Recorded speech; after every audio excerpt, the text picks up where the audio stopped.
मित्राणि नमो नमः। अद्य अहं पुनः गतोऽस्मि स्वकीय यूट्यूब् चैनल् माध्यमेन। अद्य वयं वाच्यविषयकम् अध्ययनं कुर्मः। वाच्यप्रकरणं। वाच्य तीन प्रकार के होते हैं: कर्तृवाच्य, कर्मवाच्य एवं भाववाच्य। इस प्रकार से वाच्य के तीन भेद हैं। कहने की पद्धति के आधार पर कर्ता की प्रधानता अथवा कर्म की प्रधानता या भाव की प्रधानता के कारण वाच्य में परिवर्तन होते हैं। आगे हम सभी इन परिवर्तनों को देखेंगे। उदाहरण के रूप में यदि देखा जाए तो कर्तृवाच्य में मोहनः कथयति। कर्तृवाच्य में कर्ता क्रिया के अनुसार होता है। कथयति एक वचन में है तो कर्ता भी एक वचन में है। कर्मवाच्य में कर्ता की तृतीया विभक्ति हो जाती है। यहाँ पर हम सभी उदाहरण देखें तो अशोकः लेखं लिखति, अशोकेन लेखः लिख्यते। इसी प्रकार से दिनेशः जनकं प्रणमति, दिनेशेन जनकः प्रणम्यते। पुनः अहं फलानि क्रीडामि, मैं फल खरीदता हूँ। मया फलानि क्रीयन्ते, मेरे द्वारा फल को खरीदा गया। कर्तृवाच्य और कर्मवाच्य का साधारण अंतर यहाँ दिखाई दिया। आइए हम सभी जानें कि दोनों में अंतर क्यों होता है। तो यहाँ देखिए, कर्तृवाच्य सकर्मक धातु और अकर्मक धातु दोनों प्रकार की धातुओं से होता है। तो सकर्मक धातु किसे कहते हैं, अकर्मक किसे कहते हैं, ये जानने के लिए अभी हम आपसे इस विषय पर चर्चा करेंगे। सर्वप्रथम इस बात को देखें कि कर्तरि प्रथमा विभक्ति भवति। कर्तृवाच्य में कर्ता में प्रथमा विभक्ति होती है। कर्मणि द्वितीया विभक्ति भवति, और कर्म में द्वितीया होती है, जैसा सामान्य वाक्य रचना में हम सभी करते हैं। क्रियापदम कर्तृ अनुरूपम भवति, और क्रिया कर्ता के अनुरूप होती है। जैसे बालकः कथां पठति। बालकः कर्ता है तो बालकः में प्रथमा विभक्ति है। कर्मणि द्वितीया, कथाम शब्द ये आपका द्वितीया विभक्ति का है, और क्रिया कर्ता के अनुसार अर्थात एक वचन में रहती है। जैसे नीचे भी एक उदाहरण दिया गया है, बालको कथाम पठतः। बालको द्विवचन में है तो पठतः भी द्विवचन में होगा। इसी प्रकार कर्मवाच्य में थोड़ा सा परिवर्तन है। कर्मवाच्य केवल सकर्मक धातुओं में होता है। जैसा आपको अभी बताया था कि कर्तृवाच्य सकर्मक और अकर्मक दोनों प्रकार की धातुओं में होता है, किंतु कर्मवाच्य केवल सकर्मक धातुओं में होता है। और कर्मवाच्य के कर्ता में तृतीया विभक्ति होती है। कर्ता तृतीया विभक्ति में होता है, और कर्मणि प्रथमा विभक्ति होती है। कर्म में प्रथमा विभक्ति लग जाती है, और साथ ही क्रिया च कर्म पद अनुरूपा भवति, और क्रिया कर्म के अनुसार अर्थात प्रथमा विभक्ति में होती है। यहाँ हम सभी आइए देखते हैं कि सकर्मक और अकर्मक का भेद किस प्रकार से जाना जा सकता है। शिक्षिका लेखम लिखति, शिक्षिका लेखम लिखति। यहाँ पर हम सभी देखें तो लिखने की क्रिया का लक्ष्य लेख दिखाई दे रहा है, तो यह सकर्मक है, कर्म है, इसका कर्म संज्ञा है लेख की। इसी प्रकार से छात्राः दीनान् सेवन्ते, छात्र दीनों की सेवा करते हैं, अर्थात सेवा जिसकी कर रहे हैं उसकी द्वितीय विभक्ति हो जा रही है। इस कारण ये सकर्मक क्रियापद है।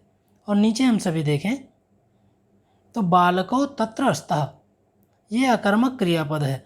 तत्र शब्द कर्मवाच्य नहीं है, अर्थात तत्र शब्द में कर्म निहित नहीं है होने के कारण स्तः शब्द अकर्मक धातु कहलाता है। आइए देखते हैं सकर्मक और अकर्मक धातु। सकर्मक और अकर्मक धातु दो प्रकार की हैं, जैसा अभी आपको बताया गया। यस्य धातोः कर्म भवति, जिस धातु में कर्म होता है, सह धातुः सकर्मकः इति कथ्यते, उस धातु को सकर्मक कहा जाता है। जैसे अहम फलानि क्रीडामि, मैं फल खरीदता हूँ। यहाँ पर हम सभी देखें तो फलानि ये कर्म संज्ञक है, इस कारण से क्रीडामि धातु सकर्मक हो गई है। अहम हसामि, मैं हंसता हूँ, और यहाँ पर कर्म संज्ञा न होने के कारण से यह धातु हसामि अकर्मक हो गई है। सूत्र रूप में यस्य धातु कर्म न भवति, जिस धातु में कर्म नहीं होता है उस धातु को अकर्मक ऐसा कहा जाता है। इस प्रकार से केचन धातवः, कुछ धातुएं सकर्मक होती हैं और कुछ धातुएं अकर्मक होती हैं। आइए हम सभी कर्तृवाच्य से कर्मवाच्य में परिवर्तन को देखें और परिवर्तन का अभ्यास करें। अम्बा ओदनम पचति, यहाँ देखा जाए ओदनम की कर्म संज्ञा है, ओदनम शब्द की कर्म संज्ञा है और इस कारण से यह कर्तृवाच्य है। द्वितीय विभक्ति होने के कारण कर्तृवाच्य है और कर्ता में प्रथमा विभक्ति है, इसलिए पचति एक वचन है अम्बा, इसलिए पचति भी एक वचन में है। अम्बा ओदनम पचति, अम्बया ओदनम पच्यते। छात्राः प्रार्थनां कुर्वन्ति, यहाँ छात्राः बहुवचन में है, इस कारण से कुर्वन्ति भी बहुवचन में हो गया है। हम सभी देखें, छात्रैः तृतीय विभक्ति बहुवचन है, प्रार्थना क्रियते, छात्रों के द्वारा प्रार्थना की जाती है। महिला जलम आनयति, महिला जल लाती है। महिलाः जलम आनयन्ति, क्षमा करेंगे, महिलाः जलम आनयन्ति, महिलाएं जल लाती हैं। महिलाभिः जलम आनीयते, महिलाओं के द्वारा जल लाया जाता है। इस प्रकार से कर्तृवाच्य से कर्मवाच्य में परिवर्तन किया जा सकता है। यहाँ हम सभी देखें तो अशोकः लेखम लिखति, अशोकेन लेखः लिख्यते।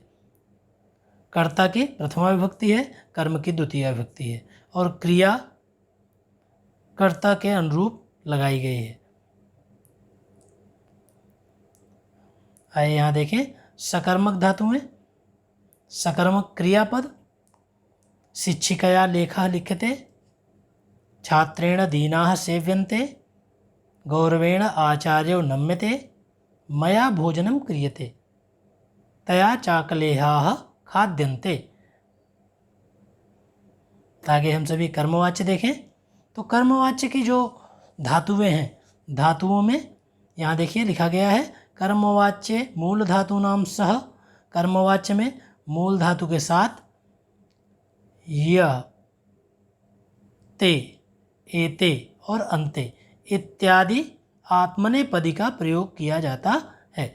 अर्थात कर्मवाच्य में आत्मनेपदी धातुओं का प्रयोग किया जाता है। हम सभी पीछे देखें तो यहाँ पर उदाहरण में आप देखें, ये परस्मैपदी धातु है और ये आत्मनेपदी धातु है। इस प्रकार से भी दोनों में भेद किया जा सकता है। यहाँ देखिए, पठ धन य धन ते पठ्यते, लिख धन या धन ते लिख्यते, पठ धन या धन एते पठ्येते, लिख धन या धन एते लिख्येते। इस प्रकार से धातुओं में परिवर्तन करके उन्हें आत्मनेपदी बना लिया जाता है।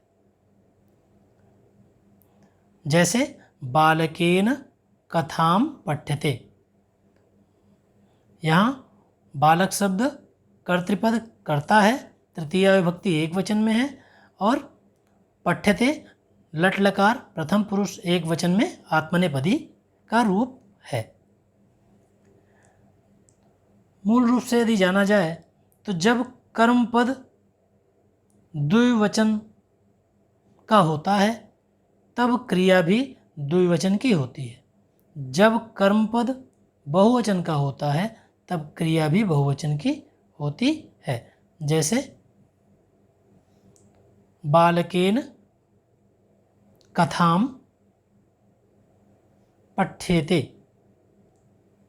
इसी प्रकार से आगे हम सभी देखें, परिवर्तन करके हमें लिखना है, अहम लोभम त्यजामि, मया लोभः त्यज्यते।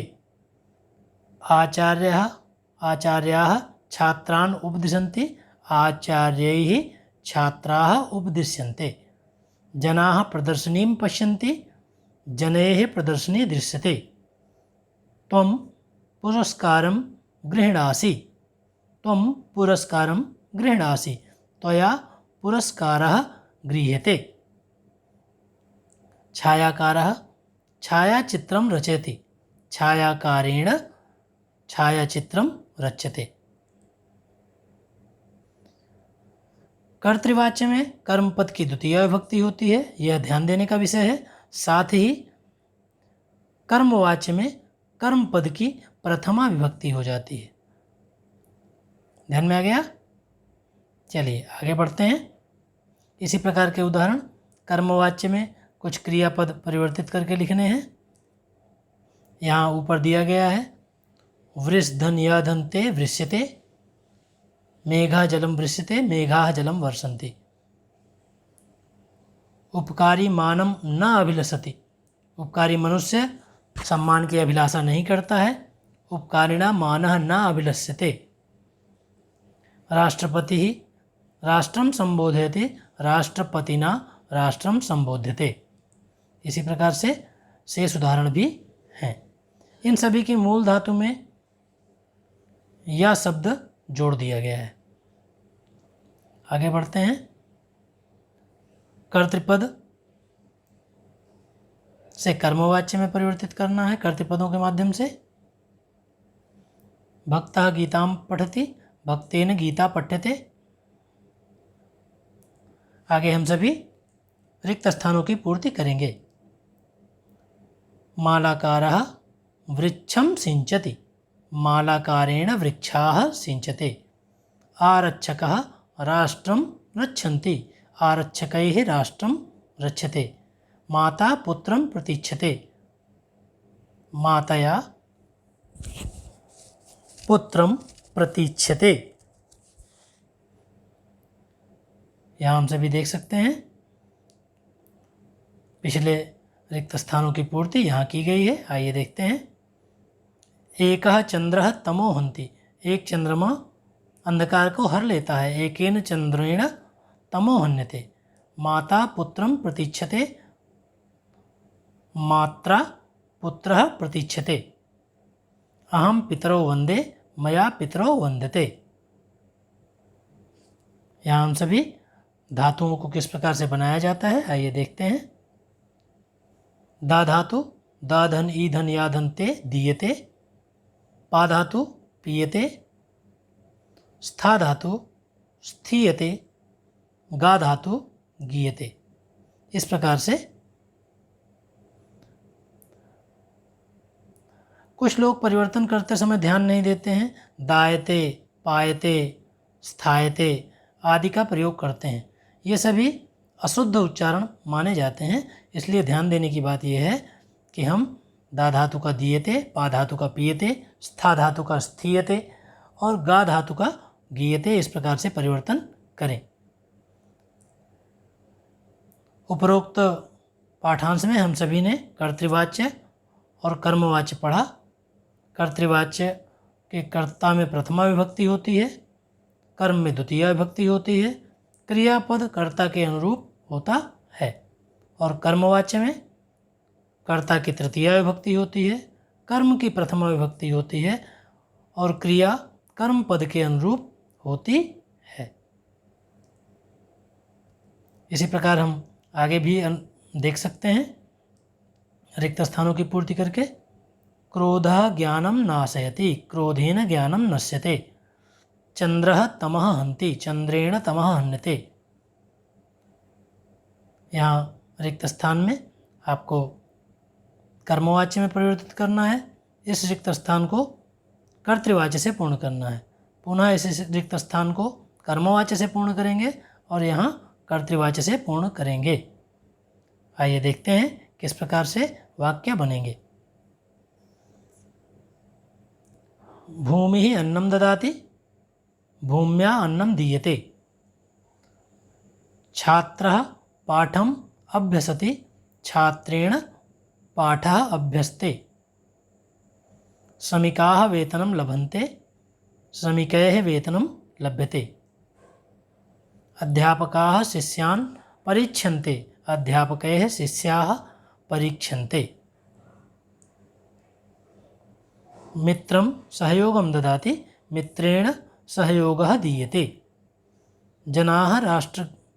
लता राष्ट्रगीतं गायति, लतया राष्ट्रगीतं गीयते। तो मित्रों, यह हमारा कर्तृवाच्य और कर्मवाच्य। धन्यवाद। हम सभी अगले वीडियो में पुनः मिलेंगे और भाववाच्य का अध्ययन करेंगे। नमो नमः, पुनर्मिलामः।